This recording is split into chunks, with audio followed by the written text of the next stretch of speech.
احتجاج کیا۔ بعد ازاں مشتعل مظاہرین نے زبردستی سرحد عبور کرنے کی کوشش کی، جس پر سیکیورٹی فورسز کی جانب سے آنسو گیس کی شیلنگ اور فائرنگ کے نتیجے میں خاتون سمیت 3 افراد ہلاک جبکہ 22 زخمی ہو گئے۔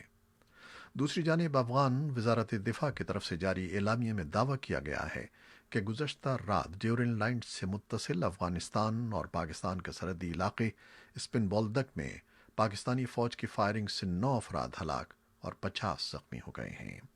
افغانستان کی فوج کے سربراہ جنرل یاسین ضیاء نے ایک بیان میں کہا ہے کہ انہوں نے اپنی افواج کو جوابی کارروائی کے لیے تیاری کرنے کا حکم دے دیا ہے، جس سے کشیدگی میں اضافہ ہوا ہے۔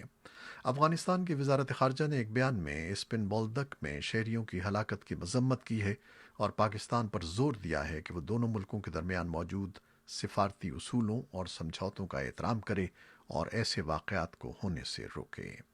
پاکستانی حکام کا کہنا ہے کہ ہزاروں افغان افراد اس علاقے میں داخلہ راستے سے غیر قانونی طور پر پاکستان میں داخل ہونے کی کوشش کر رہے تھے، جنہیں روکنے کے لیے سیکیورٹی افواج کو فائرنگ کرنا پڑی۔ افغانستان کے صدر اشرف غنی نے طالبان کے مزید 500 قیدیوں کی رہائی کا حکم دیا ہے۔ اس حکم پر عمل درآمد کے بعد امن معاہدے کے تحت قیدیوں کے تبادلے کا عمل مکمل ہو جائے گا۔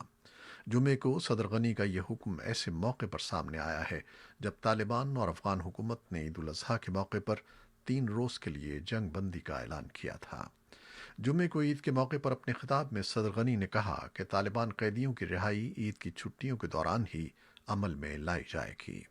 انہوں نے کہا کہ قیدیوں کی رہائی سے حکومت کا 5000 قیدیوں کی رہائی کا وعدہ پورا ہو جائے گا، جس کے لیے طالبان نے امریکہ کے ساتھ ایک معاہدے پر دستخط کیے تھے۔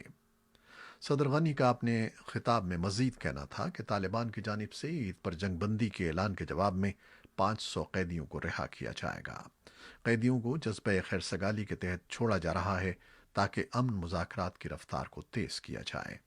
خبر رساں ادارے AFP کے مطابق افغان حکومت جن 500 قیدیوں کو رہا کرنے والی ہے، یہ وہ نہیں ہیں جن کا مطالبہ طالبان نے اپنے 5000 قیدیوں کی فہرست میں کیا تھا۔ کابل انتظامیہ کے دیگر 400 قیدیوں کو رہا کرنے میں ہچکچاہٹ کا شکار ہے۔ افغان حکومت کا موقف ہے کہ طالبان کے بقایا قیدی انتہائی خطرناک ہیں۔ صدر غنی نے ان قیدیوں سے متعلق کہا کہ انہیں حق حاصل نہیں ہے کہ طالبان کے ان 400 قیدیوں کی رہائی کا حکم دیں جو سنگین جرائم میں ملوث ہیں۔ ان کے بقول افغان عمائدین کا جرگہ ہی ان قیدیوں کی قسمت کا فیصلہ کرے گا۔ طالبان اپنے 400 قیدیوں کی رہائی پر زور دیتے رہے ہیں، تاہم فوری طور پر ان کی جانب سے کوئی رد عمل سامنے نہیں آیا ہے۔ قیدیوں کے تبادلے کا عمل مکمل ہونے کے بعد افغان حکومت، عمائدین اور طالبان کے درمیان بین الافغان مذاکرات شروع ہونا ہیں۔ طالبان نے اعلان کیا ہے کہ وہ اپنی قید میں موجود افغان سیکیورٹی فورسز کے اہلکاروں کو جلد رہا کر دیں گے۔ دوحہ میں مقیم طالبان کے ترجمان سہیل شاہین نے ٹوئیٹر پر بتایا کہ خیرسگالی کے اظہار کے طور پر کابل انتظامیہ کے باقی اہلکاروں کو عید الاضحیٰ سے پہلے رہا کر دیا جائے گا، جس سے 1000 قیدیوں کی رہائی کا عمل مکمل ہوگا۔ دونوں فریق عید الاضحیٰ کے موقع پر 3 دن کی جنگ بندی پر بھی رضامندی کا اظہار کر چکے ہیں۔ بین الافغان مذاکرات کے مقام کے لیے کئی ملکوں کے ناموں پر غور کیا گیا ہے، لیکن کورونا وائرس کی وجہ سے معاملات پیچیدہ ہوئے ہیں۔ مذاکرات میں طالبان کے سیاسی وفد کے علاوہ مختلف سیاسی دھڑوں کے رہنما، انسانی حقوق کے کارکن، خواتین اور سول سوسائٹی کے ارکان شریک ہوں گے۔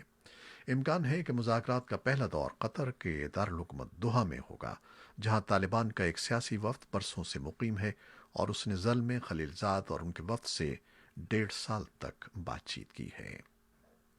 پاکستان کے وزیر خارجہ شاہ محمود قریشی نے اعلان کیا ہے کہ کشمیریوں سے اظہار یکجہتی کے لیے 5 اگست کو یوم استحصال ملک بھر میں منایا جائے گا۔ انہوں نے کہا کہ 5 اگست کو کشمیر کو 3 حصوں میں تقسیم کرنے کی سازش ہوئی۔ ہندو پنڈت، لداخ کے بدھ مت یا وادی کے مسلمان کسی نے بھی اس تقسیم کو قبول نہیں کیا ہے۔ اسلام آباد میں وزیر اطلاعات شبلی فراز اور وزیر اعظم کے مشیر برائے قومی سلامتی امور معید یوسف کے ہمراہ پریس کانفرنس کے دوران شاہ محمود قریشی نے کہا کہ آج کے دن جموں و کشمیر کو 3 حصوں میں تقسیم کرنے کی سازش ہوئی۔ بھارت نے کشمیریوں کا جھنڈا چھینا، ان کا تشخص مٹانے کی کوشش کی۔ حق خودارادیت کی جدوجہد میں کشمیریوں کا لہو شامل ہے۔ ہم اس جدوجہد میں کشمیریوں کے ساتھ کھڑے ہیں۔ انہوں نے کہا کہ ایل او سی پر دیکھ رہے ہیں کہ بھارت کیا حرکتیں کر رہا ہے۔ پاکستان کے مرکزی بینک نے معیشت پر اپنی سہ ماہی رپورٹ میں کہا ہے کہ کورونا وبا کے باعث ملکی شرح نمو میں 68 سال میں پہلی بار منفی تاثر رہا، تاہم معیشت اب بھی اس قابل ہے کہ وہ گزشتہ کئی ماہ میں ہونے والے نقصان کا ازالہ کرے اور معاشی بحالی کا عمل ایک بار پھر جاری ہو سکے۔ تاہم کورونا کی وجہ سے بین الاقوامی منظرنامے پر پائی جانے والی بے یقینی اور اس کے ساتھ معاشی سست روی میں شرح نمو بہتر بنانے کا متعین کردہ ہدف مشکل دکھائی دیتا ہے۔ اسٹیٹ بینک آف پاکستان نے رواں مالی سال کی تیسری سہ ماہی رپورٹ جاری کر دی ہے۔ رپورٹ میں کہا گیا ہے کہ کورونا وبا، ٹڈی دل سمیت دیگر مسائل کی وجہ سے پاکستان کی معیشت کو نقصان پہنچا ہے، لیکن وبا کا زور ٹوٹنے کے بعد ملک کی معیشت میں بہتری کے بھی آثار ہیں۔ جمعرات کو جاری کی گئی رپورٹ میں کہا گیا ہے کہ اب بھی ملک کی مجموعی ترقی کی شرح کا طے کردہ ہدف حاصل کرنا مشکل نظر آتا ہے۔ اس ہدف کو حاصل کرنے کے لیے ترقیاتی اسکیمز کے لیے مختص رقوم کا بہتر استعمال درکار ہوگا۔ مرکزی بینک کے مطابق آئندہ مالی سال میں 6.57 کھرب کے محصولات کا ہدف معاشی سست روی کے دور میں کافی مشکل دکھائی دیتا ہے۔ اسٹیٹ بینک کا کہنا ہے کہ یہ حقیقت ہے کہ عالمی معیشت پر کورونا وائرس کے اثرات کی طرح پاکستان میں بھی مالیاتی اور خدمات کے شعبے نمایاں طور پر دباؤ میں آ گئے تھے۔ تیل کی قیمتوں اور مہنگائی میں کمی سے ملکی معیشت کو فائدہ ہوا، لیکن مالی خسارہ سال سن 2020 کے اختتام پر 9% تک پہنچنے کا امکان ہے، جو پہلے 3 سہ ماہیوں میں محض 4% تھا۔ فرانس کے تیار کردہ رافیل طیارے کی بھارت حوالگی کے ساتھ ہی پاکستان اور بھارت کی فضائی قوت کے درمیان تقابل پر بحث کا آغاز ہو گیا ہے، جبکہ پاکستان نے بھارت کی فضائیہ میں 5 رافیل طیاروں کی شمولیت پر تشویش کا اظہار کیا ہے۔ بھارت کو فرانس سے 5 رافیل طیارے ملے ہیں، جو ان 36 طیاروں میں سے ہیں جن کی خریداری کا معاہدہ بھارت نے سن 2016 میں فرانس سے کیا تھا۔ فرانس، مصر اور قطر کے بعد بھارت چوتھا ملک ہے جس کے پاس رافیل جنگی طیارہ ہے۔ یہ طیارہ 2222 کلومیٹر فی گھنٹے کی رفتار سے پرواز کر سکتا ہے اور 9500 کلو بم اور گولہ بارود لے جا سکتا ہے۔ یہ طیارہ جوہری میزائل لے جانے کی بھی صلاحیت رکھتا ہے اور اس کی مار کرنے کی صلاحیت 3700 کلومیٹر ہے۔ فضا میں ری فیولنگ کی سہولت بھی اس جہاز میں موجود ہے۔ پاکستان کی وزارت خارجہ کے ترجمان عائشہ فاروقی نے رافیل طیاروں کی شمولیت پر تشویش کا اظہار کیا ہے اور اس خدشے کا اظہار کیا ہے کہ اس اقدام کی وجہ سے خطے میں اسلحے کی نئی دوڑ شروع ہو سکتی ہے۔ بھارتی تجزیہ کاروں کا خیال ہے کہ فرانسیسی ساختہ رافیل طیارہ حاصل ہونے سے بھارتی فضائیہ کو پڑوسی ملک پر سبقت حاصل ہو گئی ہے، جبکہ پاکستانی تجزیہ کار ریٹائرڈ ایئر مارشل شاہد لطیف کا کہنا ہے کہ پاکستانی فضائیہ کو F-16 طیاروں اور JF تھنڈر جیسے 4th جنریشن جہازوں کی وجہ سے اب بھی سبقت حاصل ہے۔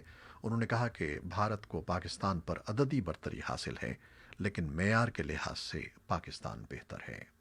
یہ تھیں وہ خبریں جو فیس بک لائیو پر ہم نے آپ کے لیے پیش کی۔ ہماری ویب سائٹ اور یوٹیوب پر یہ بلیٹن پوسٹ کر دیا جاتا ہے، جسے آپ بعد میں بھی دیکھ سکتے ہیں۔ خالد حمید کو اب اجازت دیجیے گا۔ اللہ حافظ۔